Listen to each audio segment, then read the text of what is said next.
Jim Baker once said the best job in Washington is actually Secretary of State. So you've seen the presidents up close. I've said that to people too. All right, so you were Secretary of State for 4 years. It's a great job. Everybody loves it who has that job. But now you work in the building where you were Secretary of State, but you're technically not the Secretary of State anymore. Not technically, man. I'm not. All right, so is it complicated? The man who was your deputy is now the Secretary of State. It's spectacular. Works out okay. Tony is a great friend. I've known him for years. We worked on the Foreign Relations Committee together, worked when he was in the White House. He's doing a great job. I think the administration is right on track now with respect to what's happening in Ukraine. I think they've been strong and skillful, and I'm very happy doing one issue, believe me. Okay, so let's talk about Glasgow. Now, many times when you have international conferences, most of the things are worked out in advance, and it's kind of, summitry is worked out in advance, and you have press conferences, but the things that are already agreed to.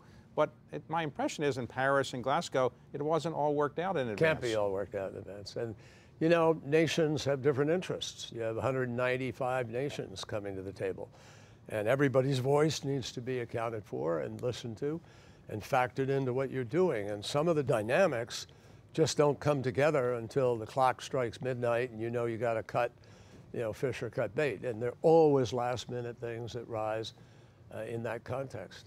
So I understand from people who were in Glasgow, I wasn't there, that you were running around in the middle of the night working with other delegations trying to cut deals, and in the end people actually said it was a pretty good agreement that came out of Glasgow. Is that your view as well? Yes, I think it was a very forward-leaning, strong agreement, David. It has the single greatest raising of ambition that this process has ever achieved. It has unanimity about what has to happen in terms of raising the efforts around the world. We signed on together with the plans individual nations have. And when you tie those to the initiatives that many different countries came together to embark on themselves, all together, Fatih Birol of the International Energy Agency has run the models and all of those promises. It actually could get us to hold 1.8 degrees by 2050. Now that's encouraging. It means you can do things that make a difference, at least in the models.